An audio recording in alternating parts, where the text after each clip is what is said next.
Cette vidéo d'avant-première est sponsorisée par Konami. Bonjour à tous et bienvenue sur la chaîne YouTube, tout simplement pour cette petite vidéo de rentrée dans laquelle on va vous présenter le nouveau deck de structure qui va concerner un personnage de 5Ds, l'univers 5Ds, qui s'appelle Jack Atlas. Je vous mets tout de suite le deck ici, directement le roi cramoisi. Jack Atlas, c'est le rival, pour ceux qui ne connaissent pas, du héros Yusei Fudo dans Yu-Gi-Oh! 5Ds, et il est toujours accompagné de son dragon rouge Arc-Démon qui lui permet tout simplement d'écraser ses adversaires. Hein. Ça ressemble un peu à Yugi Kaiba, le héros a un monstre à 2500 d'attaque, le rival tout simplement a un monstre à 3000. Et c'est l'univers des synchros qui va nous intéresser ici. Je sais que chacun a ses petites préférences concernant soit les synchros, soit les Xyz, soit les liens, soit peut-être même les pendules pour certains d'entre vous. Mais ici, on va être sur les synchros et donc ce personnage un peu atypique qui est Jack Atlas. Allez, on s'ouvre ça, on va voir un peu ce qu'il y a dedans tout simplement. On va commencer avec le petit tapis. Le petit tapis en papier. Alors, vous n'allez pas le voir en entier ici, mais voilà, vous voyez bien que c'est le dragon rouge Arc-Démon qui est mis en avant dans ce petit tapis en papier. Et si vous retournez ce tapis, vous avez quelques conseils pour tout simplement bien utiliser ce deck, avec notamment des petits combos avec les cartes que je vais vous présenter dans le deck. On vous explique comment utiliser vos monstres synchro, donc ça c'est quelque chose qui est plutôt important.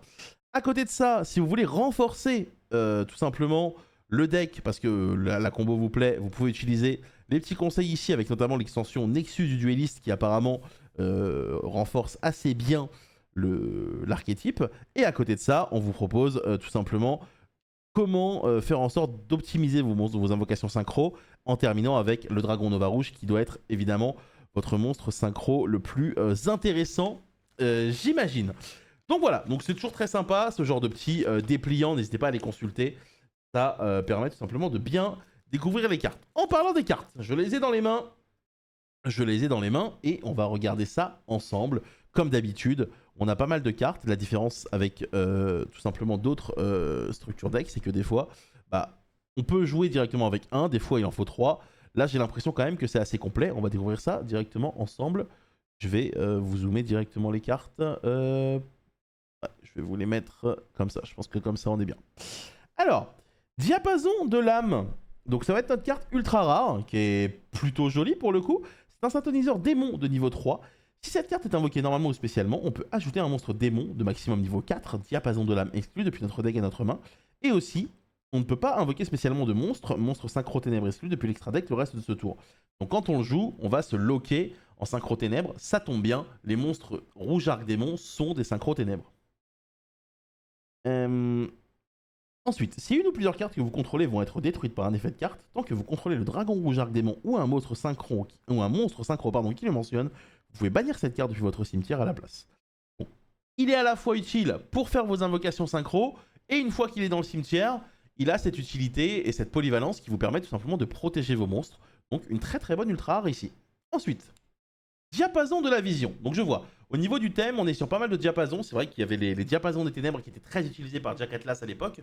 Ce petit monstre synthoniseur qui, pour 1300 points d'attaque, avait cette tendance à tout simplement se protéger du combat. Cette fois-ci, on a des versions évidemment un peu plus améliorées pour pouvoir lutter avec les decks actuels.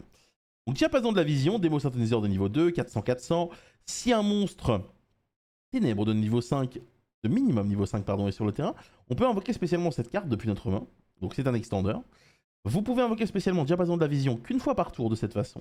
Si cette carte est envoyée au cimetière, on peut ajouter une carte magie ou piège qui mentionne Dragon Rouge Arc-Démon depuis notre deck à notre main.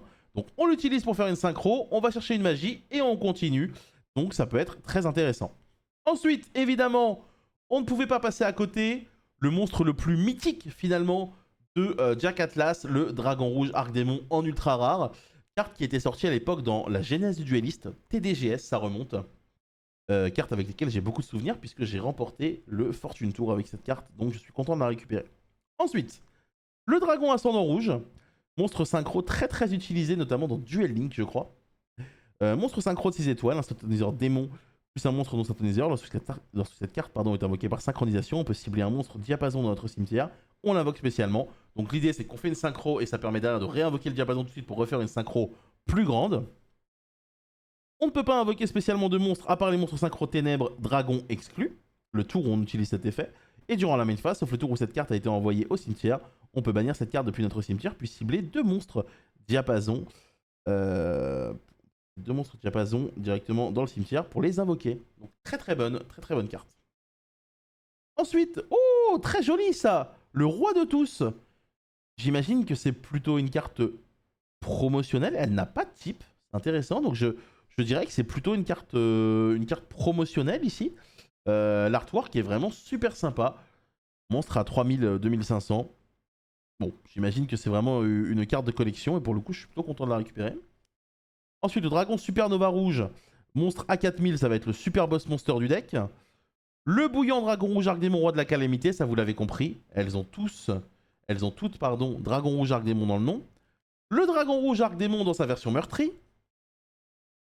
Et donc, ça complète notre extra deck. Donc au niveau de l'extra deck, on a 5 synchros directement dans le deck qu'on peut utiliser pour potentiellement, tout simplement, se faire plaisir. Donc ça, c'est plutôt une réussite. Ensuite, on va avoir les monstres un peu mythiques de Jack Atlas, qui sont évidemment pas forcément des monstres rouge arc démon, mais qui sont des monstres quand même qu'on va le voir utiliser dans l'animé, comme l'arc démon d'os.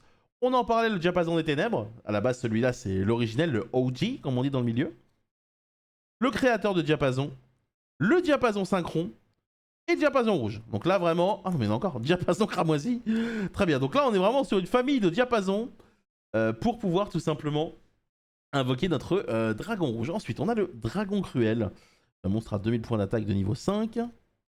Oh, très bonne reprise. Ça, le pendulier de combat, notamment si vous aimez jouer dans les anciens formats. Le pendulier de combat était une carte qui était très utilisée, qui peut empêcher tout simplement votre adversaire de vous asséner le coup de grâce en vous protégeant, en s'invoquant spécialement et en terminant la battle phase. Donc on est content de voir ça.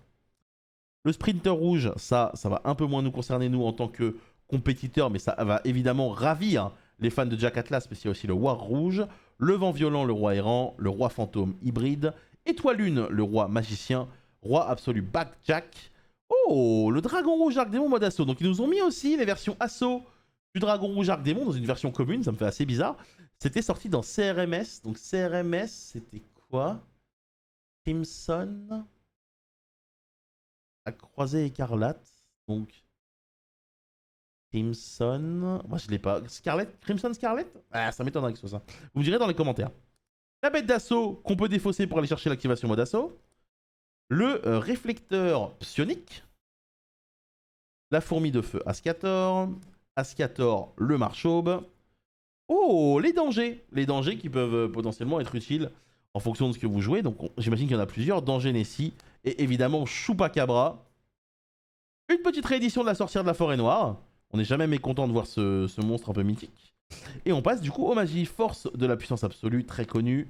Gaïa cramoisie. Le diapason à réaction évidemment. L'appel du diapason. Celle-ci est vraiment bien parce qu'elle nous permet d'ajouter un monstre diapason depuis un deck à notre main de notre choix. Donc celle-ci, elle est vraiment très utile dans le deck. Ensuite, l'ordre du diapason en magie rapide qui nous permet de défausser un monstre diapason pour ajouter un monstre démon de maximum niveau 4 depuis notre deck à notre main. Lame enflammée. Oh, ça c'est pas mal. Ça c'est pas mal du tout. Le genre de carte qu'on a envie de voir dans des structures decks. Je vous parlais des fois des cartes qui sont reprint dans les decks de structure qu'on a envie de voir pour tout simplement pouvoir parfois récupérer à moindre coût certaines cartes difficiles à avoir auparavant. Une autre réédition du pot d'extravagance, clairement on prend. Ensuite, on va passer au piège. Golem démoniaque, la zone rouge, la synchro du roi avec un Jack Atlas au milieu évidemment, le règne rouge, place à la résistance. Oh, ça me fait plaisir. Sa chaîne démoniaque était sortie il y a très longtemps dans Absolute Power Force. Une carte qui annule un effet de monstre et qui l'empêche d'attaquer. Carte avec laquelle j'ai fait énormément de tournois il y a de cela moultes années. La puissante renaissance. L'activation Modos, on en parlait. Les terreurs de la suracine. Ah, on a encore des synchros du coup. Lumicatrice Dragon Rouge Arc Démon en commune. Bouillant Dragon Rouge Arc Démon des Abysses. Et le bouillant Dragon Rouge Arc Démon du bannissement. Et on termine évidemment avec l'indispensable et à la fois mythique Dragon Nova Rouge qui était sorti dans Star Strike Blast, STBL pour ceux qui se rappellent. Les versions améliorées évidemment des dragons mythiques, des pactisans. Et donc le Dragon Nova Rouge est ici dans une version commune et ce n'est pas pour me déplaire. Du coup, ce deck-là, mesdames et messieurs, il va sortir le 21 septembre. Pour les plus pressés d'entre vous, il faut savoir que le 20 septembre, vous allez pouvoir aller dans vos boutiques favorites. Et en plus de pouvoir avoir accès à ce structure deck, vous allez pouvoir batailler dans vos magasins favoris pour potentiellement remporter ce tapis que je vais vous montrer tout de suite à la caméra. Il est magnifique, regardez, il est vraiment magnifique. Hop. Magnifique tapis avec le dragon rouge Arc-Démon directement. Vraiment, n'hésitez pas à tenter votre chance. Ce tapis, pour le coup, est un item de collection assez cool. Donc voilà, j'espère que la vidéo vous a plu. J'espère que vous avez passé un bon moment. Merci à Konami encore une fois de m'avoir permis de vous faire découvrir ce produit. Et moi, je vous dis à la prochaine puisque on se revoit dans 2 jours pour une nouvelle vidéo. Au revoir.